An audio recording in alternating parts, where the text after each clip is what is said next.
ఇక్కడ ఎంతమంది వస్తే అంతమంది కింద పని చేయాలి. పెత్తందారు కాదమ్మా, భగవంతుడి దగ్గర పెత్తందారు ఉండరు కదా. పెత్తందారులు భగవంతుడు తప్ప వేరే వాళ్ళు లేదు. మనం ఏమనుకుంటున్నాం అంటే గుడి మెయింటైన్ చేస్తామంటే అలా కూర్చో, ఇలా లేవు, అలా వెళ్ళు అంటాం. అది కరెక్ట్ కాదు. మనం వాళ్ళ కింద సేవకులు. ఇక్కడ వచ్చిన వాళ్ళు ప్రతి ఒక్కరు కూడా అమ్మవారి స్వరూపాలు అనేది. మీకు సేవ చేసుకుంటే ఎవరైతే గుడిని మెయింటైన్ చేస్తున్నారో వాళ్ళకి పూర్ణ ఫలితం వస్తుందమ్మా. మీకు తెలుసా, చాలామందికి తెలుసో తెలీదో కానీ ఏదైనా గుళ్ళు మెయింటైన్ చేసిన తర్వాత జన్మలో అక్కడ ఆ దగ్గరలో ఒక యాజకుడు గాను లేకపోతే కుక్కలు గాను పుడతారు. మీకు తెలుసా విషయం? తెలుసా మీకు? మహాపాపం తల్లి. ఎందువల్లంటే గుడి మెయింటైన్ చేసేవాడు ప్రధాన సేవకుడు. అంటే వచ్చిన వాళ్ళందరికీ సేవ చేయాలి. వాళ్ళు ఏమైనా అటుపడి కింద బారేసారు అనుకోండి, తినేసి అది తీసి ఒక పక్కన పడేయాలి. అది గుడి మెయింటైన్ చేయడం అంటే. అంతేకాని గుడి మీద పెట్టడం కాదు, వచ్చిన డబ్బులు లెక్కేసుకోవడం, లేకపోతే 10 మందిలో గొప్ప కోసం బతికితే పరిస్థితులు చాలా ఘోరంగా ఉంటాయమ్మా. ఎప్పుడు కూడా మన హిందూ ధర్మంలో ఉన్న పెద్ద బాధ ఏంటంటే ఏదైనా గుడి మెయింటైన్ చేస్తున్నాం అనుకోండి, మనం ఏదో ఉద్ధరిస్తున్నట్టు అనుకుంటాం. తీరా చూస్తే మనం ఉద్ధరించేలా ఉంటే అమ్మవారిని, ఇప్పుడు అమ్మవారు ఉన్నారు, నేను ఏదో ఉద్ధరించేస్తానని నేను అనుకున్నాను అనుకోండి, మరి నేనెందుకు ఇక్కడికి వచ్చి దండం పెట్టుకోవడం? ఇంటి దగ్గర ఉండి నన్ను నేను ఉద్ధరించేసుకోవచ్చు కదా. మరి అమ్మవారిని ఉద్ధరించుకోండి, నన్ను నేను ఉద్ధరించుకోలేనా? అది అబద్ధమ్మ. కాబట్టి ఎవరైనా గుడి మెయింటైన్ చేస్తున్నారంటే, ఏదైనా గుడి కట్టామంటే, మీకు చాలామందికి తెలియని విషయం అమ్మ. ఒక గుడిని నిర్మాణం చేసిన తర్వాత, ఆ గుడిలో విగ్రహం పెట్టిన తర్వాత, ఆ గుడి యొక్క బాగోగులు కరెక్ట్గా చూడకపోతే ఒక పిల్లోని కనేసి బయట పారేసినట్టు లెక్క. మనం ఒక విగ్రహం పెట్టామనుకోండి, దాని ప్రాణ ప్రతిష్ఠ జరుగుతుంది. ఆటోమేటిక్గా అక్కడ ఒక విగ్రహానికి రూపం దాల్చుద్ది.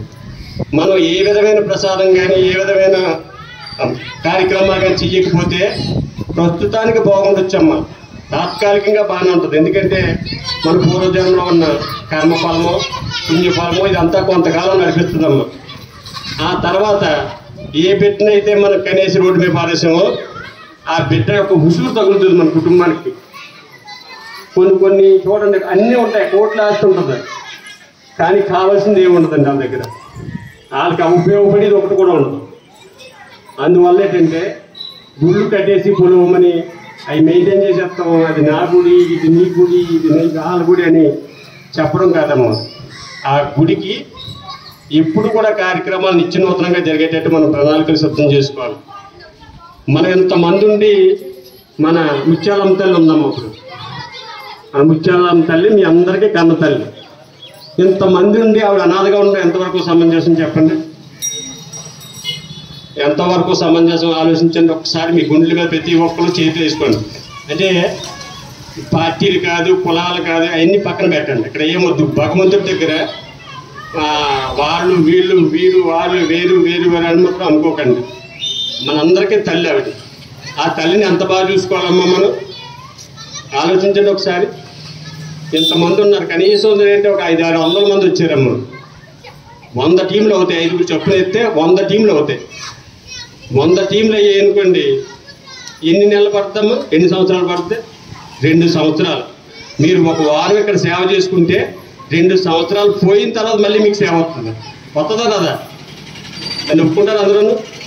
5 చొప్పుని ఒక టీం కింద ఏర్పడితే 100 టీంలు ఏర్పడతాయమ్మా. 500 మందికి 2 సంవత్సరాలకు ఒక్కసారి మనకి మళ్ళీ వారం రోజులు సేవ వస్తుంది అక్కడ.